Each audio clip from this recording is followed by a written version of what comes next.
Hi అండి, welcome back to my channel KS village blogs. ఈరోజు వచ్చేసి వీడియో ఏంటంటే ఎగ్ బిర్యానీని ఏ విధంగా ప్రిపేర్ చేసుకోవాలో చూపించబోతున్నాను.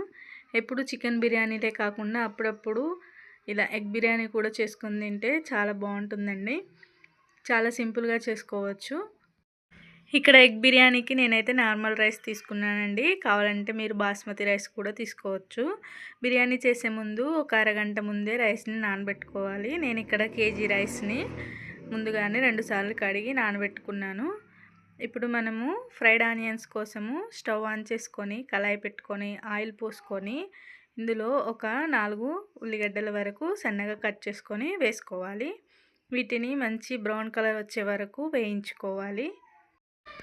ఇలా బ్రౌన్ కలర్ వచ్చే వరకు వేయించుకొని వీటిని పక్కకు తీసుకోవాలి. ఇప్పుడు మనము ఒక డజన్ ఎగ్స్ వరకు తీసుకోవాలి. నేనైతే ఇక్కడ డజన్ తీసుకున్నానండి. మీకు కావాల్సినవన్నీ తీసుకోవచ్చు. ఎక్కువైనా తీసుకోవచ్చు, తక్కువైనా తీసుకోవచ్చు. అవి ఎగ్స్ అనేవి ఉడికిన తర్వాత ఇప్పుడు మనము వీటికి ఒక్కొక్క ఘాటు పెట్టుకొని మనం ఇందాక ఆనియన్స్ ఫ్రై చేసిన కళాయి ఉంది కదా, అందులోనే ఇంకొంచెం ఆయిల్ వేసుకొని ఎగ్స్ వేసుకోవాలి. ఇప్పుడు ఇందులోకి 1 స్పూన్ వరకు సాల్ట్, ఒక 2 స్పూన్ల వరకు కారాన్ని వేసుకోవాలి. వేసుకొని బాగా వేయించుకోవాలి. ఇందులోనే కొద్దిగా గరం మసాలా కూడా వేసుకొని వేయించుకోవాలి.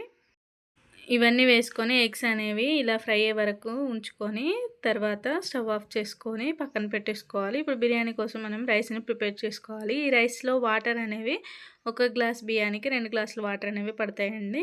ఇప్పుడు మనం ఇందులోనే హోల్ బగారా దినుసులు వేసుకోవాలి. అలాగే ఒక 2-3 పచ్చిమిర్చిని కట్ చేసి వేసుకోవాలి. దాంతోపాటుగా కొద్దిగా కొత్తిమీర వేసుకోవాలి.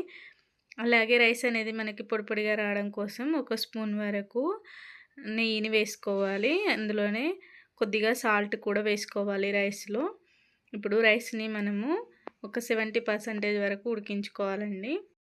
వీడియోలో చూపిస్తున్న విధంగా రైస్ అనేది మనకి ఇలా మెదిపి చూస్తే కొద్దిగా ఉడికినట్టు ఉంటుంది. అప్పుడు మనము స్టవ్ ఆఫ్ చేసుకొని ఈ రైస్లో ఉన్న వాటర్ అనేవి తీసేసుకోవాలి.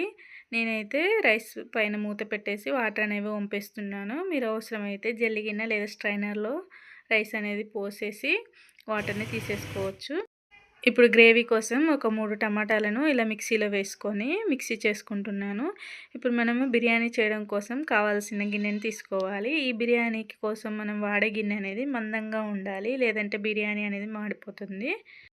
ఇప్పుడు ఇందులోనే 2 పావుల వరకు ఆయిల్ వేసుకోవాలి. అలాగే ఒక 2 స్పూన్ల వరకు నెయ్యిని కూడా వేసుకోవాలి. నెయ్యి వేసుకోవడం వలన టేస్ట్ అనేది బాగుంటుంది.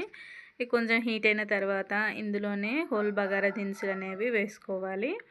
అలాగే ఇందులో ఒక కట్ చేసిన ఆనియన్ని వేసుకోవాలి. అలాగే ఇందులో ఒక 2-3 పచ్చిమిర్చి వరకు కట్ చేసి వేసుకోవాలి. ఈ పచ్చిమిర్చి ఉల్లిగడ్డ అనేది కొంచెం మగ్గిన తర్వాత ఇందులోనే పుదీనాని కొద్దిగా వేసుకోవాలి. పుదీనాతో పాటుగా ఇందులోనే కొత్తిమీర కూడా వేసుకోవాలి. ఈ పుదీనా కొత్తిమీర అనేవి కొంచెం మగ్గే వరకు వేయించుకోవాలి.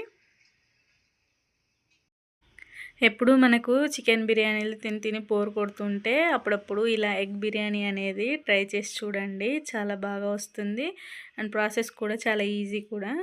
ఇప్పుడు ఈ పుదీనా కొత్తిమీర అనేవి కొంచెం మగ్గిన తర్వాత ఇందులోనే ఒక 2 స్పూన్ల వరకు అల్లం వెల్లుల్లి పేస్ట్ని వేసుకోవాలి. ఇది పచ్చి వాసన పోయే వరకు మగ్గించుకోవాలి. ఇప్పుడు ఇందులోనే మనము ఫ్రై చేసి పెట్టుకున్న ఆనియన్స్ ఉన్నాయి కదా, వాటిని వేసుకోవాలి.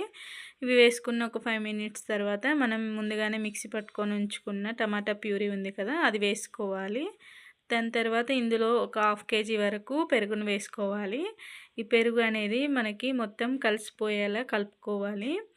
పెరుగు అనేది గడ్డలు గడ్డలుగా ఉండకుండా మొత్తం అందులో కలిసిపోయేలాగా పూర్తిగా కలుపుకోవాలి. ఇలా కలుపుకున్న తర్వాత ఇందులోనే మనం బిర్యానీకి సరిపడా కారాన్ని వేసుకోవాలి.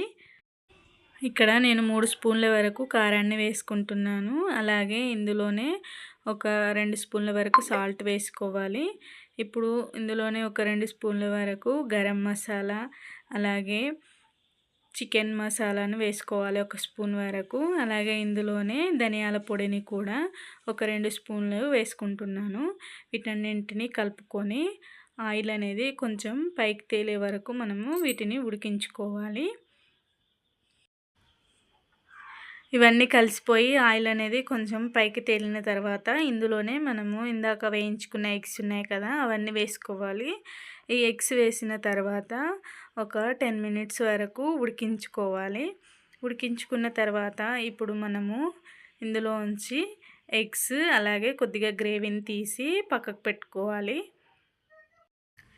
ఇప్పుడు ఉన్న గ్రేవీలోనే మనము ఉడికించుకున్న రైస్ని, హాఫ్ రైస్ని వేసుకోవాలన్నమాట. సగం రైస్ని ఈ గ్రేవీలో సగం రైస్ వేసుకున్న తర్వాత ఇందులోనే ఇప్పుడు మనము సగం రైస్ని ఇందులో వేసుకున్న తర్వాత మనం ఇందాక తీసుకున్న గ్రేవీ ఇంకా ఎగ్స్ ఉన్నాయి కదా, వాటిని ఈ రైస్ పైన స్ప్రెడ్ చేసుకోవాలి.